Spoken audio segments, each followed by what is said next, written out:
বন্ধুগণ, রাসূলুল্লাহ সাল্লাল্লাহু আলাইহি ওয়াসাল্লাম কোরআনে কারীমের শিক্ষা অর্জনকারীদের সম্পর্কে আল্লাহ রাসূল সাল্লাল্লাহু আলাইহি ওয়াসাল্লাম হাদিস শরীফের মধ্যে ঘোষণা দিয়ে বলেন, যে বান্দারা দুনিয়াতে কোরআনে কারীম তেলাওয়াত করলো, যে বান্দা কোরআনে কারীম তেলাওয়াত করলো, মান ক্বরাআল কুরআনা ফাস্তাযকারাহু ফাআহাল্লা হালালাহু ওয়া হাররামা হারামাহু আদখালাহুল্লাহুল জান্নাহ। যে বান্দা কোরআনে কারীম পড়লো, কোরআনে কারীম পড়ার সাথে সাথে নিজের আত্মশুদ্ধি করলো, নিজের অন্তর থেকে গুনাহকে ঝেড়ে মুছে বাহির করে দিল, অন্তরে গুনার স্থান না দিয়ে নিজের অন্তরকে পরিষ্কার করলো। আমার ভাইরা, আমার বন্ধুগণ, বিশ্ব নবী সাল্লাল্লাহু আলাইহি ওয়াসাল্লাম বলেন, ওই বান্দা গুনাহ ছেড়ে দেওয়ার সাথে সাথে হালালকে হালাল বলে মেনে নিয়ে চললো এবং হারামকে হারাম বলে মেনে নিয়ে চললো, আদখালাহুল্লাহুল জান্নাহ, আমার আল্লাহ রাব্বুল আলামিন ওই বান্দাদেরকে জান্নাত দান করবেন, বলুন সুবহানাল্লাহ। তাহলে যে বান্দা কোরআন পড়লো, কোরআন অনুযায়ী আমল করে চললো, হালালকে হালাল বলে মেনে নিয়ে চললো, হারামকে হারাম বলে মেনে নিয়ে চললো, আল্লাহ পাক তাদেরকে জান্নাত দান করবেন, বিশ্ব নবীর ঘোষণা, বলুন সুবহানাল্লাহ। শুধু তাই নয়, রাসূলুল্লাহ সাল্লাল্লাহু আলাইহি ওয়াসাল্লাম আরো ঘোষণা দিয়ে বলেন, ওয়াশাফাআহু ফি আশরাতিন মিন আহলি বাইতিহি কুল্লুহুম ক্বাদ ওয়াজাবাত লাহুন নার। আবার নবী বিশ্ব নবীজি ডাক দিয়ে বললেন, সে বান্দা একাই জান্নাতে যাবে না, সে তো কোরআনে কারীম পড়ার কারণে আল্লাহ পাক তাকে জান্নাত দান করবেন। এর সাথে সাথে আল্লাহ রাব্বুল আলামিন কঠিন কিয়ামতের ময়দানে বান্দাকে আল্লাহ রাব্বুল আলামিন অর্ডার দিয়ে দিবেন, অনুমতি দিয়ে দিবেন, পাওয়ার দিয়ে দিবেন, সুপার পাওয়ার। কেমন পাওয়ার? বিশ্ব নবীজি বলেন, আল্লাহ পাক তাকে এমন পাওয়ার দান করবেন, আল্লাহ রাব্বুল আলামিন তাকে বলবেন, বান্দারে, তোমার পরিবার পরিজন থেকে এমন 10 জন ব্যক্তি যাদের জন্য জাহান্নাম অবধারিত হয়ে গিয়েছে, দুনিয়াতে গুনাহ করার জন্য জাহান্নামে যেতে হচ্ছে, জাহান্নামের খাতায় লিস্টে তাদের নাম উঠে গিয়েছে, জাহান্নামের দরজায় তাদের নাম লটকে দেওয়া হয়েছে, এমন 10 জন ব্যক্তিদেরকে তোমরা সুপারিশ করে করে আমার আল্লাহ রাব্বুল আলামিন বলবেন, বান্দারে, তোমার ওই সমস্ত মেহমানদেরকে, তোমার আত্মীয় স্বজনদেরকে সুপারিশ করে করে আমি আল্লাহ রাব্বুল আলামিন জান্নাতের মধ্যে নিয়ে যাও, বলুন সুবহানাল্লাহ। এর চাইতে বড় আর কি পাওয়ার বিষয় আছে? কি বলেন ভাই, ঠিক কিনা? ভাই ফ্যানটা অফ করে দেন। ফ্যান নিয়মিত চললেও সমস্যা, মাঝে মাঝে আবার না দিলেও সমস্যা। এই জন্য এখন দেখতেছি একটা ম্যানেজার সেট করা লাগবে এখানে। অনেক সময় বলা লাগবে, ভাই দেন, আবার বলতে হবে অফ করেন, কারণ দীর্ঘ সময় ফ্যান চললে গলা বসে যাবে। আবার ফ্যান যদি না চলে, গরমের কারণে গাও ঘেমে শারীরিক অবস্থা খারাপ হয়ে যাবে। তো সম্মানিত উপস্থিতি, আল্লাহ রাব্বুল আলামিন যারা কোরআনে কারীম পড়লো, কোরআন অনুযায়ী আমল করে চললো, আল্লাহ পাক তাদেরকে জান্নাত তো দান করবেনই করবেন, সাথে সাথে তার পরিবার থেকে এমন 10 জন ব্যক্তিকে তার সুপারিশে আল্লাহ রাব্বুল আলামিন জান্নাত দান করবেন, যাদের জন্য জাহান্নাম অবধারিত হয়ে গিয়েছিল, বলুন সুবহানাল্লাহ। আচ্ছা, আপনাদের কাছ থেকে জানতে চাই, এমন সন্তান আমাদের তৈরি করার দরকার আছে না নাই? দরকার আছে না নাই? মুসলমান ভাইরা আমার দেখতে চায়, কোন কোন ভাই নিজের সন্তানদেরকে হাফিজ কোরআন, আলেম দ্বীন বানাতে প্রস্তুত আছেন? দুহাত তুলে আল্লাহ তাআলাকে দেখিয়ে দিন। লিল্লাহি তাকবীর, লিল্লাহি তাকবীর। বাস, আপনার আল্লাহ পাক আমাদের সকলকে কবুল করুন, আমিন। সম্মানিত উপস্থিতি, দেখবেন মাদ্রাসার আশেপাশে এমন কিছু লোক থাকে, আপনাদের এলাকায় বলবো না, অন্যান্য এলাকায়, মাদ্রাসার আশেপাশে এমন কিছু লোক থাকে, মাদ্রাসায় কোরআনে কারীম পড়া হয়, সবসময় গুনগুন গুনগুন আওয়াজ হয়। এক সময় তারা এলাকার মাতবরের কাছে অভিযোগ করে বসে, সব সময় গুনগুন করতেই থাকে, আমরা ঘুমাইতে পারি না। সম্মানিত উপস্থিতি, বুঝে থাকলে বলুন তো দেখি, যারা এই রকম অভিযোগ করে তারা কি আসলে মানুষ নাকি মানুষ নামে অমানুষ? মানুষ নামে অমানুষ। কারণ মাদ্রাসা চাইলেই তো মাদ্রাসা সব জায়গায় হয় না। যেখানে মাদ্রাসা হয় সেটা আল্লাহ পাকের পক্ষ থেকে রহমতের ফায়সালা। চিৎকার দিয়ে বলুন সুবহানাল্লাহ।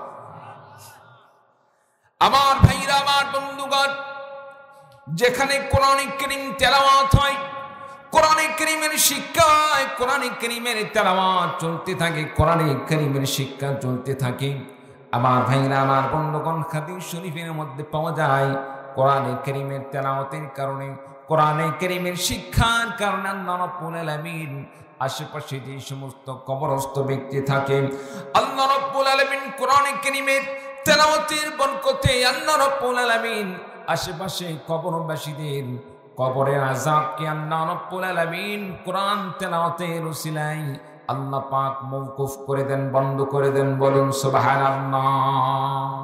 আর কোরআনে কারীমের তেলাওয়াতের ওসিলায় আল্লাহ রাব্বুল আলামিন শয়তান, আল্লাহ পাক কোরআনে কারীমের তেলাওয়াতের ওসিলায় শয়তানকে বিদূরিত করে দেন।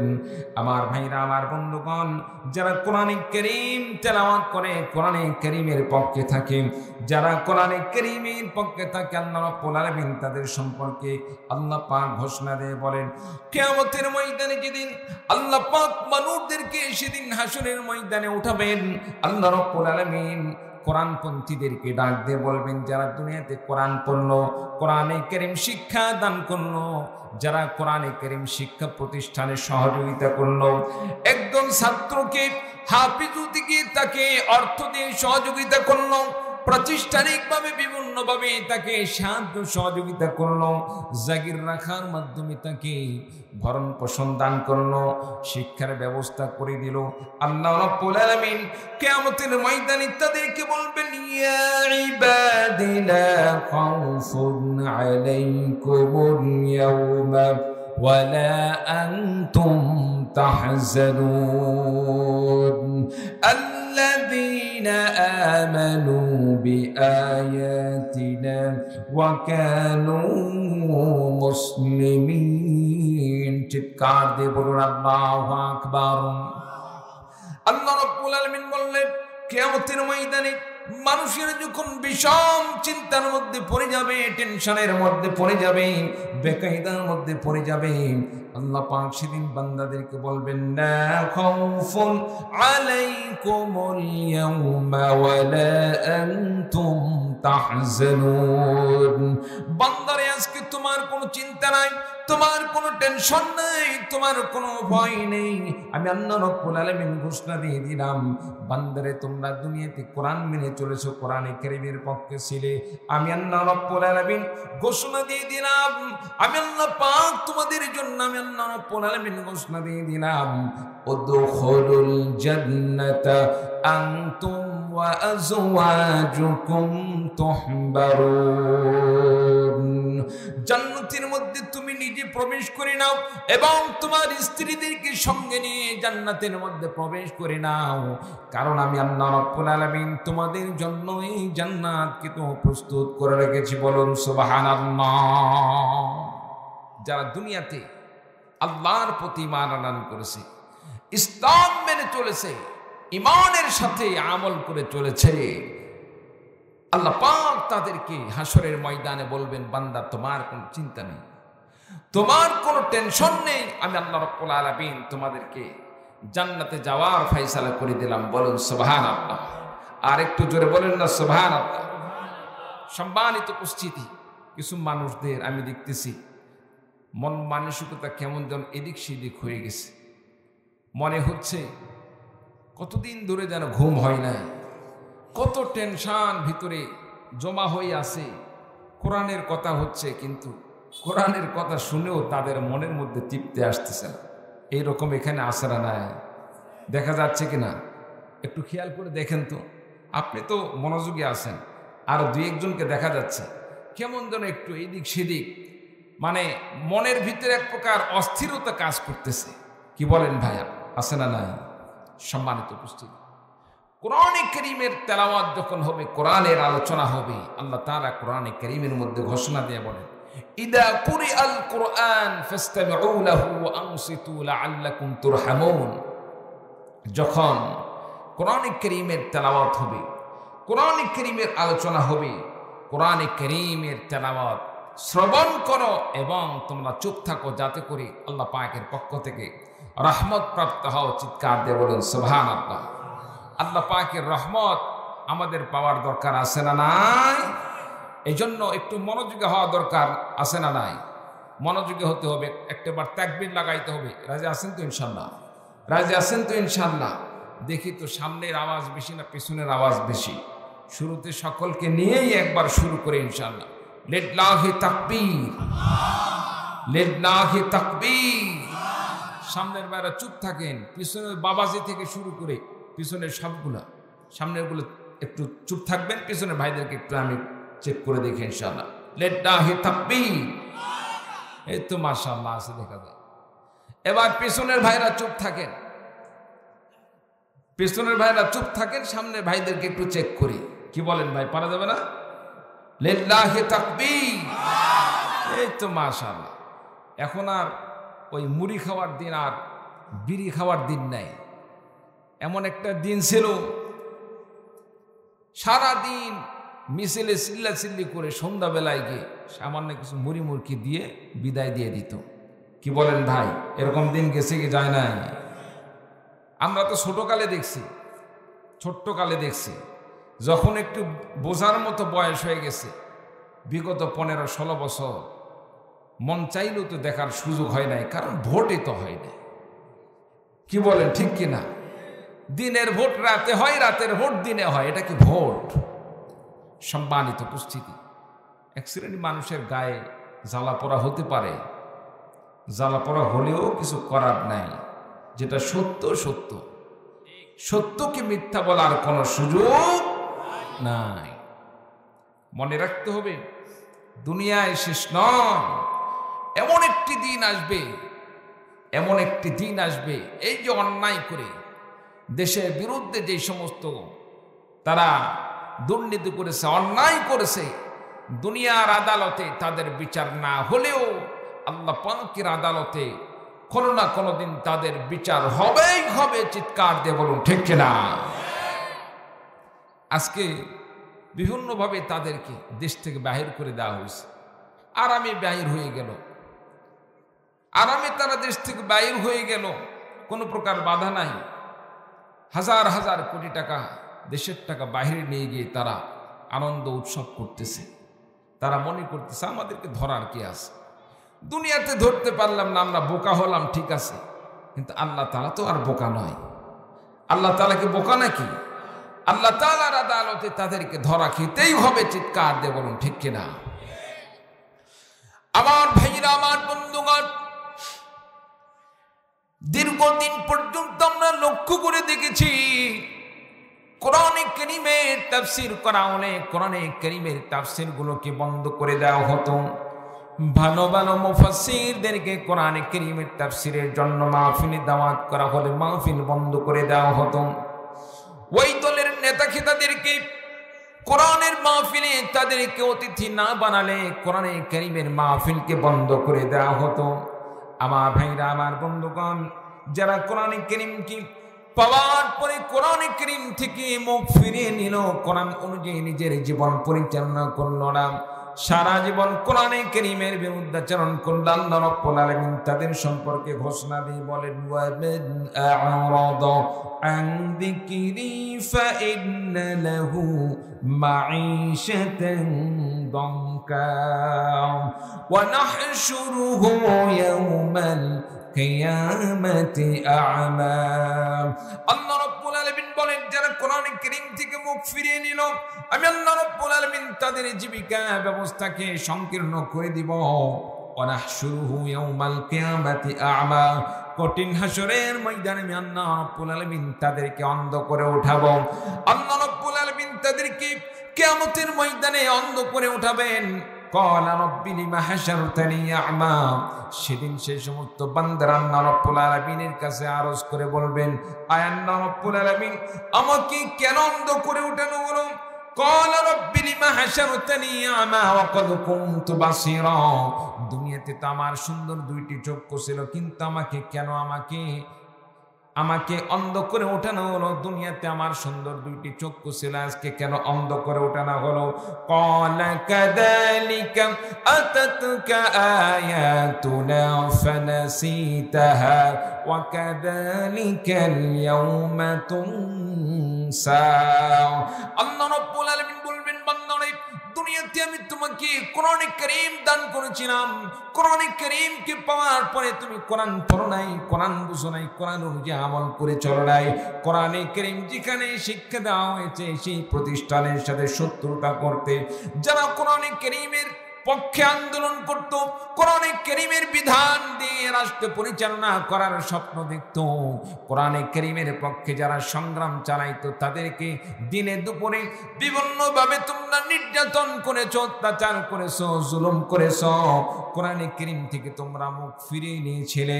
কোরআনে কারীমকে পাওয়ার পরে যেমন তোমরা কোরআনে কারীমকে গ্রহণ করো নাই, কোরআন থেকে মুখ ফিরিয়ে নিয়েছিলে, ঠিক তেমনি ভাবে আমি আল্লাহ রাব্বুল আলামিনের পক্ষ থেকে আজকে তোমাদেরকে ভুলে যাওয়া হয়েছে। তোমরা কোরআনকে পাওয়ার পর দুনিয়াতে কোরআনে কারীমকে ভুলে গিয়েছিলে, ঠিক তেমনি ভাবে আজকে আমি আল্লাহ রাব্বুল আলামিনের পক্ষ থেকে তোমাদেরকে ভুলে যাওয়া হয়েছে, যার কারণে তোমাদেরকে অন্ধ করে ওঠানো হলো। যাও যাও যাও, তোমাদের ঠিকানা হলো জাহান্নাম, জাহান্নামের মধ্যে তোমার ঠিকানা করে নাও। বলো নাউযু বিল্লাহ, একটু কালিমা পড়ুন, লা ইলাহা ইল্লাল্লাহ। মাইকালা ফুল আওয়াজ ক্লিয়ার হচ্ছে। লা ইলাহা ইল্লাল্লাহ, লা ইলাহা সুবহানাল্লাহ ওয়ালহামদুলিল্লাহ, লা ইলাহা ইল্লাল্লাহ, লা ইলাহা ইল্লাল্লাহ, লা ইলাহা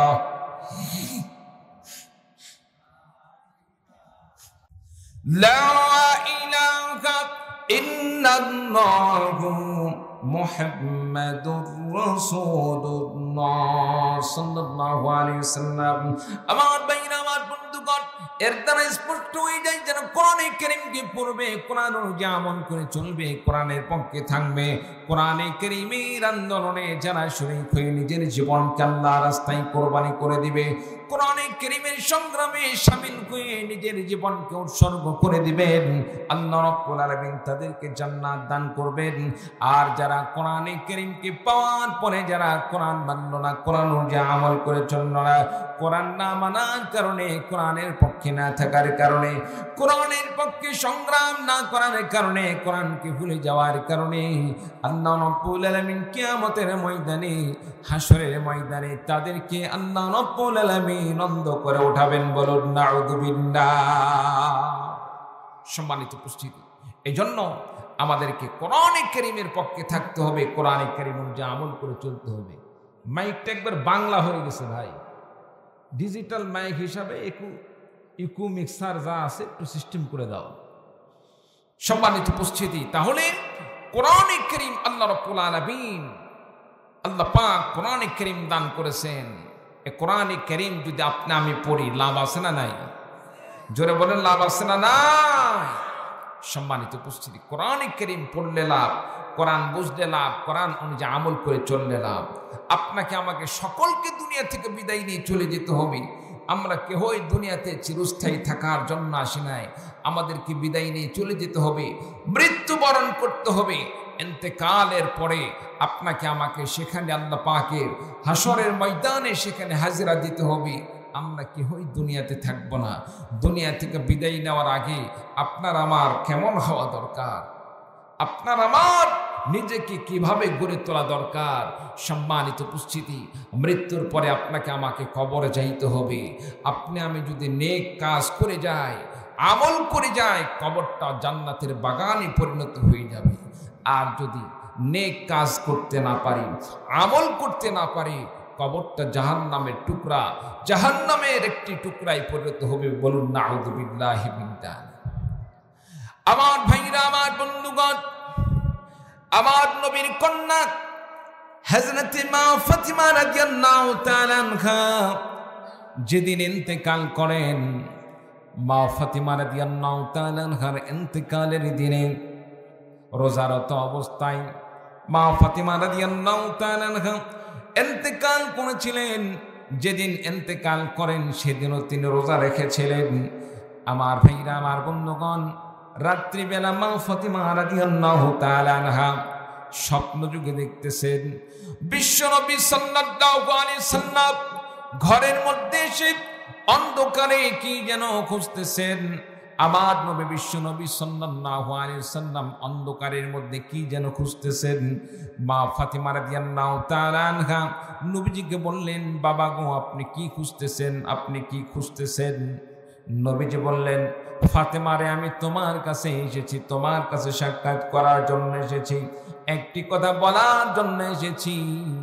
আজকে তুমি রোজা রাখবে, সেউরি খাবে তুমি তোমার স্বামীর সাথে, আলীর সাথে, আর ইফতার করবে তুমি আমি বিশ্বনবী সাল্লাল্লাহু আলাইহি সাল্লামের সাথে। জান্নাতের মধ্যে তোমার সাথে আমার ইফতারের সময় সাক্ষাৎ হয়ে যাবে। চিৎকার দিয়ে বলুন সুবহানাল্লাহ। হযরত মা ফাতিমা রাদিয়াল্লাহু তাআলা আনহা স্বপ্ন দেখার সঙ্গে সঙ্গে তিনি আঁতকে উঠলেন। ঘুম ভেঙে গেল। ঘুম ভেঙে যাওয়ার পরে তিনি চিন্তায় বিভোর হয়ে পড়লেন, কি স্বপ্ন দেখলাম? নিঃসন্দেহে আজকে আমার ইন্তেকাল হয়ে যাবে, কারণ আলী রাদিয়াল্লাহু তাআলা আনহুর সাথে সেউরি খাবো, ইফতার করার কথা আছে বিশ্ব নবীদের সাথে। নবীজি তো দুনিয়াতে এসে আমার সাথে ইফতার করবেন না, তার মানে নবীজির সাথে ইফতার করতে হলে আমার ইন্তেকাল হতে হবে। সেহরির টাইম হয়ে গেল। হযরত আলী রাদিয়াল্লাহু তাআলা আনহু ঘুম থেকে জাগ্রত হইলেন। মা ফাতিমা রাদিয়াল্লাহু তাআলা আনহা ঘুম থেকে জাগ্রত হইয়া দুজন মিলে সেহরি খাইলেন। দুজন মিলে সেহরি খাওয়ার পরে হযরত আলী রাদিয়াল্লাহু তাআলা আনহু মসজিদের দিকে গেলেন ফজরের নামাজের জন্য। মা ফাতিমা রাদিয়াল্লাহু তাআলা আনহা আলী রাদিয়াল্লাহু তাআলা আনহুকে ইচ্ছা করলেই স্বপ্নের কথা বলতে পারতেন, কিন্তু তিনি একটি জিনিস মনে করে তাকে স্বপ্নের কথা বললেন না। আলীর কাছে যদি সেহরি খাওয়ার আগে এই ঘটনাটা বলে দেই, স্বপ্নের কথা বলে দেই, আলী রাদিয়াল্লাহু তাআলা আনহু সেহরি খাওয়ার মতো তার মনের পরিবেশ থাকবে না, সে খাইতে পারবে না। হযরত আলী রাদিয়াল্লাহু তাআলা আনহু মসজিদে চলে গেলেন। এইদিকে মা ফাতিমা রাদিয়াল্লাহু তাআলা আনহা নামাজের জায়গায় বসে ফজরের নামাজ আদায় করলেন। ঘরের কোনায় বসে নামাজ আদায় করলেন। নামাজ আদায় করার পরে তিনি বাড়ির যে সমস্ত কাজ আছে, হযরত হাসান হুসাইন রাদিয়াল্লাহু তাআলা আনহুর দুই ভাইয়ের ছোট্ট ছোট্ট অনেকগুলো তাদের পরিধেয় কাপড়গুলো এক জায়গায় ধোয়ার জন্য, পরিষ্কারের জন্য কাপড়গুলো ভিজাইলেন। অনেকগুলো কাপড় ভিজাইলেন। ওইদিকে হযরত মা ফাতিমা রাদিয়াল্লাহু তাআলা আনহা এইদিকে কিছু অনেকগুলো আটাগুলো খামির করলেন। আমার ভাইরা, আমার বন্ধুগণ, সাধারণত হযরত মা ফাতিমা রাদিয়াল্লাহু তাআলা আনহা এত কাজ একসাথে কোনোদিন হাতে নিতেন না। হযরত আলী রাদিয়াল্লাহু তাআলা আনহু এবার মসজিদ থেকে যখন বাড়িতে আসতেন, বাড়িতে আসার পরে লক্ষ্য করে দেখতেছেন মা ফাতিমা রাদিয়াল্লাহু তাআলা আনহা যেখানে তিনি ফজরের টাইমে নামাজ পড়ার পরে ইবাদতে লিপ্ত থাকতেন, জিকিরের মধ্যে লিপ্ত থাকতেন, সেই জায়গায় আর মা ফাতেমাকে পাওয়া যাচ্ছে না। মা ফাতিমা রাদিয়াল্লাহু তাআলা আনহা ইশরাকের নামাজ পর্যন্ত সেও নামাজের স্থানে বসে বসে জিকির করতেন, কিন্তু সেই জায়গায় আর মা ফাতেমা নাই। তাহলে গেল কোথায়? খুঁজতে খুঁজতে এক পর্যায়ে দেখা গেল হযরতে মা ফাতিমা রাদিয়াল্লাহু তাআলা আনহা এবার রান্নাঘরের মধ্যে গিয়ে কাপড়গুলো ধুচ্ছেন এবং সেখানে অনেকগুলো রুটি তৈরি করতেছেন। এত বেশি রুটি তৈরি করলেন 3 দিন পর্যন্ত খেয়ে শেষ করা যাবে না। আমার ভাইরা, আমার বন্ধুগণ, হযরত আলী রাদিয়াল্লাহু তাআলা আনহু মা ফাতিমা রাদিয়াল্লাহু তাআলা আনহাকে বললেন, ফাতিমা রে, এতদিন পর্যন্ত কোনোদিন একটা দিনও তোমাকে দেখলাম না ফজরের নামাজের পর ইশরাক নামাজ না পড়া পর্যন্ত তুমি অন্য কোনো কাজের সাথে জড়িত হয়ে গিয়েছ, কিন্তু আজকে দেখলাম ইশরাক নামাজ না পড়ে ইশরাক পর্যন্ত জিকির আজকার না করে আজকে তুমি এতগুলো কাজ হাতে নিয়েছো। কারণটা কি? কি কারণে এত কাপড়গুলো তুমি ধোয়ার সিদ্ধান্ত নিয়েছো? কি কারণে এতগুলো তুমি রুটি তৈরি করতেছো? কারণটা কি? হযরতে মা ফাতিমা রাদিয়াল্লাহু তাআলা আনহা এবার হযরত আলী রাদিয়াল্লাহু তাআলা আনহুকে বললেন, প্রাণের স্বামী গো, একটি কথা বলি।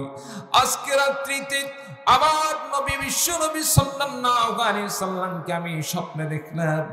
আমার নবী বিশ্ব নবী সাল্লাল্লাহু আলাইহি সাল্লাম আমার ঘরে এসে অন্ধকারের মধ্যে কি যেন খুঁজতেছিলেন।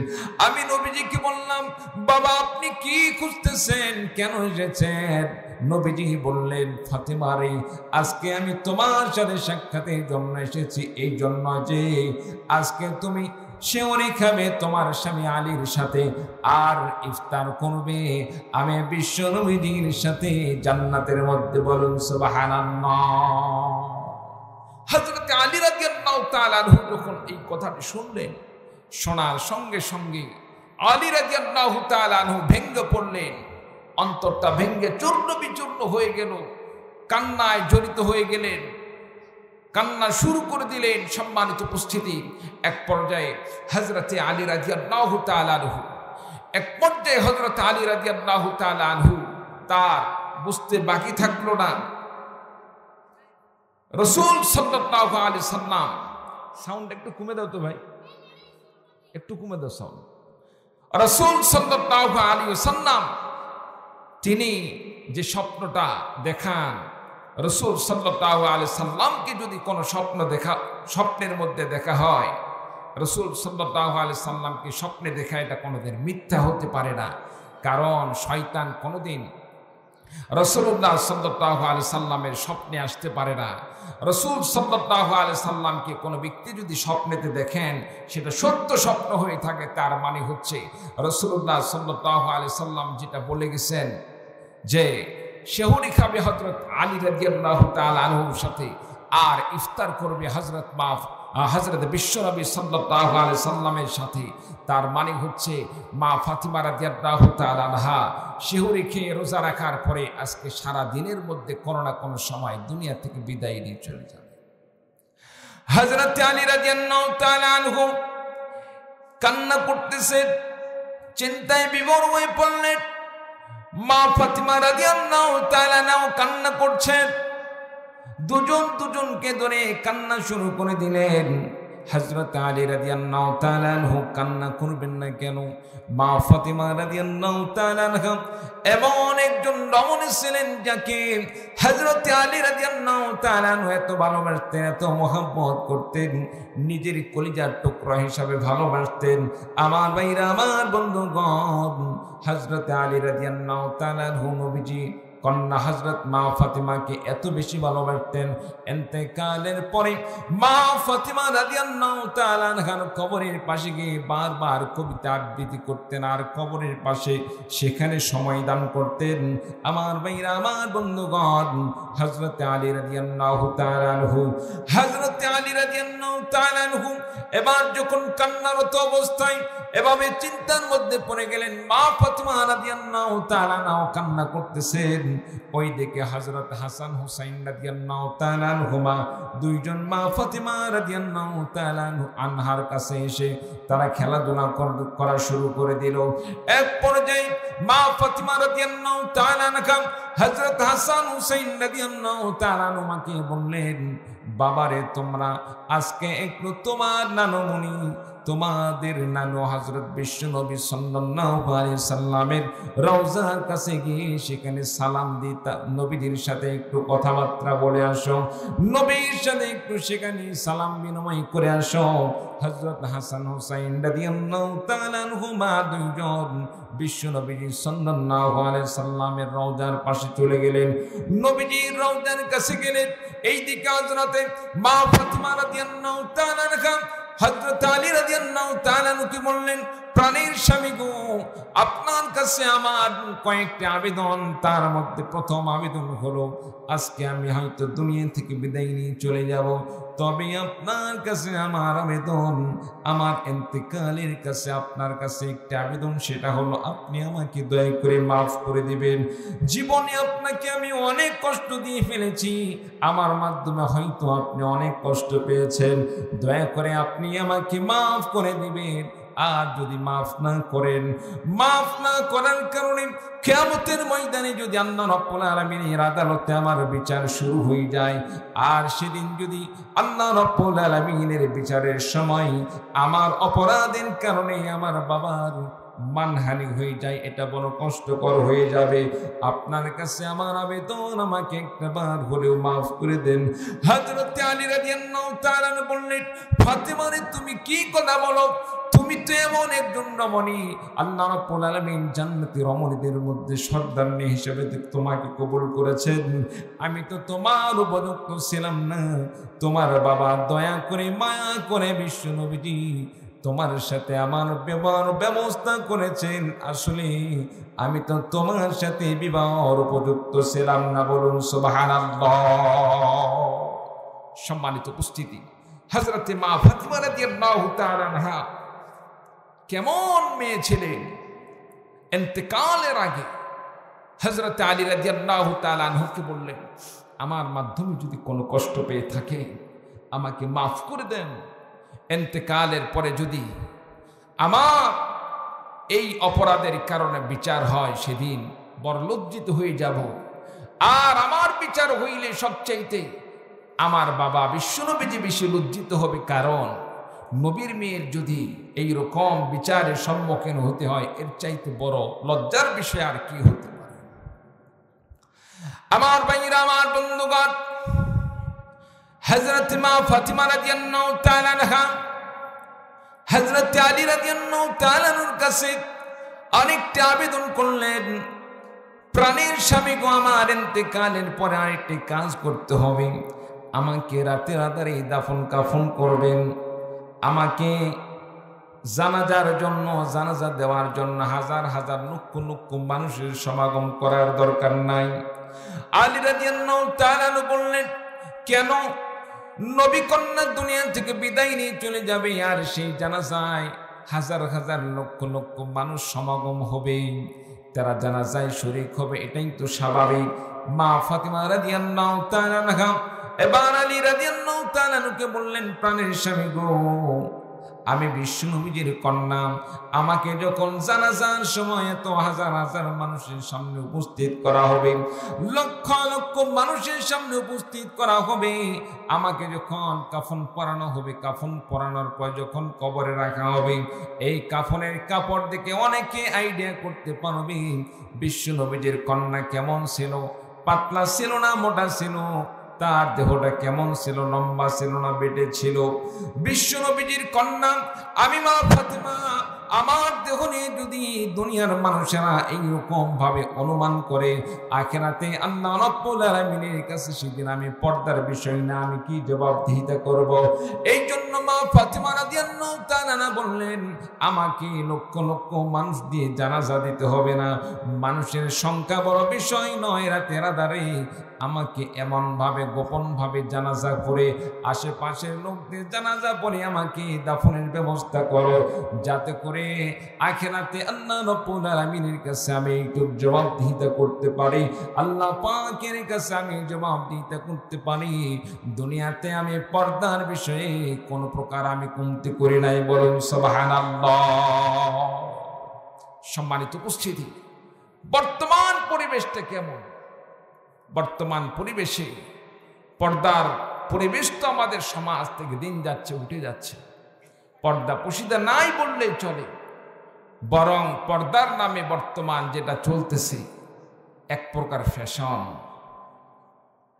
যেই মেয়ে পর্দা না করলে যুবকেরা তার পাশে ধারে পাশেও যাইবে না, সেই মেয়েগুলো এখন পর্দার নাম দিয়ে এমন কিছু আটোসাটো বোরখা পড়তেছে, তার বডিটাকে এমন আকর্ষণীয় করে তুলতেছে যে বোরখা পরার কারণে যুবকরা তার ফেস না দেখলেও পিছন থেকে দেখে তার পিছনে আকৃষ্ট হয়ে ধাবিত হয়ে যাচ্ছে।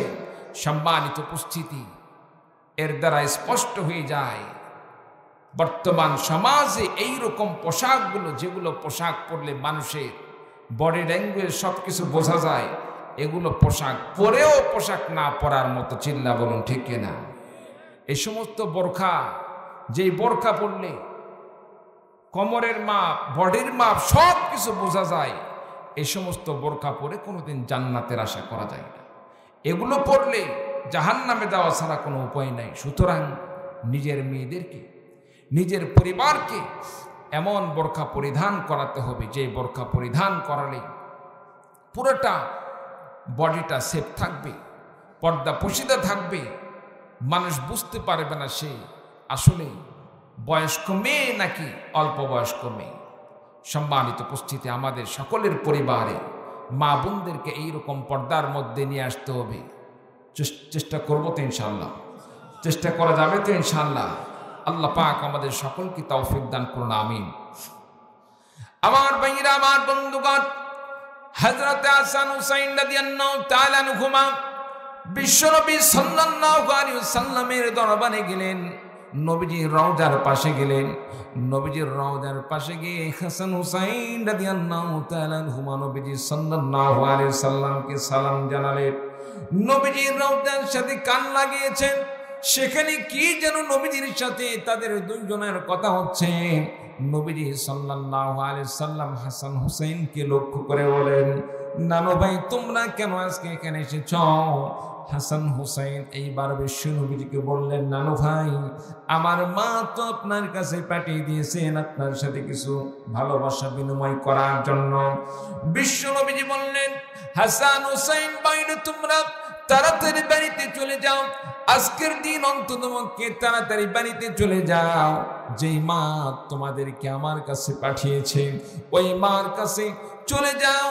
ওই মা তো অল্প সময়ের মধ্যে দুনিয়া থেকে বিদায় নিয়ে চলে যাবে।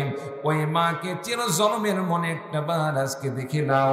হযরত হাসান হুসাইন রাদিয়াল্লাহু তাআলা আনহুমা দুইজন আবার বাড়ির দিকে রওনা হলেন।